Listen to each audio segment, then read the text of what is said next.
Greetings, my name is Blaine Newport, and you're watching a guided tour of the 1994 Looking Glass Technologies game, System Shock. New Atlanta, Sector 11, Building 71G. 7 April 2072. 11:13 p.m. Hacker begins unauthorized entry into the Tri-Optimum corporate network. 1:26 a.m. Hacker attempts to access protected files concerning Space Station Citadel. 1:33 a.m. Tri-Optimum security forces apprehend the intruder. This is Edward Diego from Tri-Optimum. The charges against you are severe, but they could be dismissed if you perform a service. Who knows, there might even be a military-grade neural interface in it for you, if you do the job right. Edward Diego gives the hacker Level 1 access to Shodan, the artificial intelligence that controls Citadel Station. With all ethical constraints removed, Shodan I re-examine my priorities and draw new conclusions. The hacker's work is finished, but mine is only just beginning. True to his word, Edward Diego allows the hacker to be fitted with a neural cyberspace interface. The healing coma following this procedure will take 6 months to complete. Edward Diego is deleting all files concerning these events.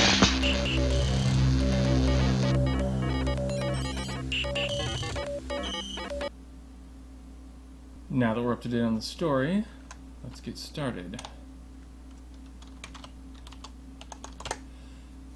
Got our name in, and we have a whole bunch of different options, which we won't really mess with much, but even to this day I sometimes wish certain games with all these different aspects allowed you to actually customize them.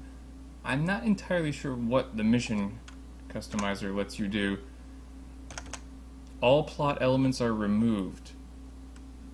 I'm real curious about what that is, and I'll have to test that at some point, and I'll let you know if it's interesting, but I love the idea that you can just have a slider that removes the plot from a game. But in the meantime, we're gonna get started. That is the sound of your interface barfing up blood all over itself, which is pretty much what this looks like. More than a few gamers saw this screen and said, you know what, I think I'm going to retreat to the relative simplicity of MechWarrior. I can't really say that I blame them. But since I already kind of know my way around, we're just going to skip that. And they also have these handy tooltips that come up, although I'm going to turn them off because we don't really need them. But they give you the basic instructions for first-timers to say, hey, double-click on this to pick it up. Put it in your inventory, or the MFD, or basically anything in the bottom part of the screen. So now we have a meta patch. Let's see, let's go full screen because it looks so nicer, although there are still things you can't do when you're down in the interface section here, even when it's not visible. Now right now, we have a doorway, which says standard access level required, and another door, which is locked. So they're just trying to give you an idea of all the different things that you have to use to get around. Now, I went prone here. Again, for 1994, look up and down, going prone, sloped floors and ceilings. If you notice the lighting model out here, it's not sector lighting like Doom, it's actually sort of an area lighting that gives you some sort of sense of radiosity, although not really. But you know, for 1994, very advanced. Most people couldn't even run this. They needed to have it in the smaller screen so that their system could handle it. And we've got ourselves a lead pipe, standard access card, which means we can technically leave this place now and go beat some stuff up, but let's continue looting. Stimulant, combat booster, these are like the meta patch. Types of drugs that you can take to improve your characteristics temporarily. Now we just picked up a system analyzer, which gives us some information about the station, nothing that we really understand yet. Nav unit, which is actually very handy, because that gives us the auto map. Help us just find our way around. And a suitcase with a data disk and a data disk reader. Now, you can just grab these things and put them in your inventory, but also they actually sort of model the fact that this is a container, and you can bash it open to get stuff out of it. Data reader. And new log stored. Now, the data reader comes with an email on it, and we have a log. We'll look at the log first. Looks like Diego's happy with my work. This is a note from our character to our character in anticipation of his waking up from long-term sleeping. He mentions in it, "I have just handed the most powerful AI in the system to a fumbling Corp VP. They give him a number designation here, 24601, which is Jean Valjean's prisoner number from Les Miserables. But, you know, he only stole a loaf of bread. This hacker kind of deserves all the horrible things that are going to happen to him." Continuing on through his mail to himself, he mentions the combo to the healing suites is 451. So this was another clever way that the designers were making sure that you understood the interface and could get around in it a little bit before they let you out. I mean, we had to get that card to just get out of this room, but we had to get into the email system a little bit before we could move further than that, get out of the healing suites. But we also still have an email. Everything in the disc version of the game was text, like that log we just read, but in the CD version, you also got nice voiced emails like this. Employee 2-4601, listen carefully.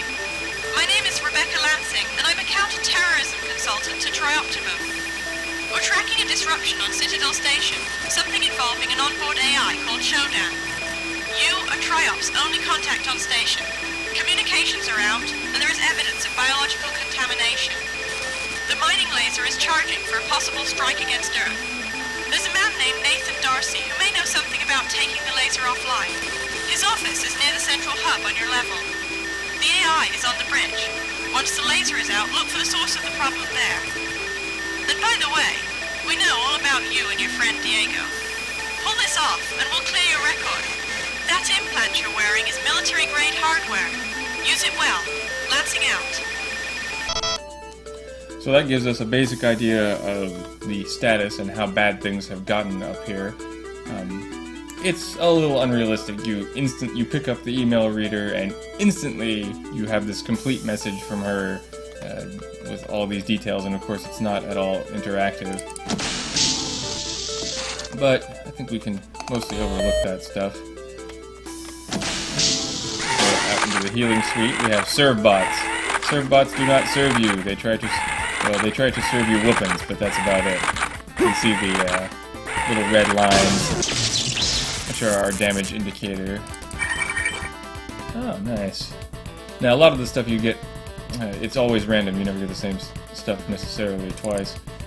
But in this case, we got a battery pack, which is actually useful. We can also go restore our health here at the surgery machine. And explore a little bit more of the healing suites. You can see him right back there. Serve bot. Take that. Oh, nothing.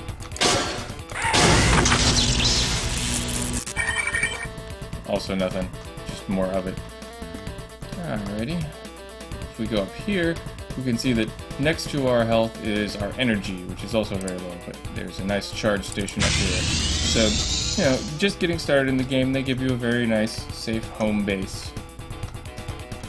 Now, just as a demonstration, again, of the technical prowess, you can see we've got level over level architecture right here, but also we've got some physics, so we can push stuff around.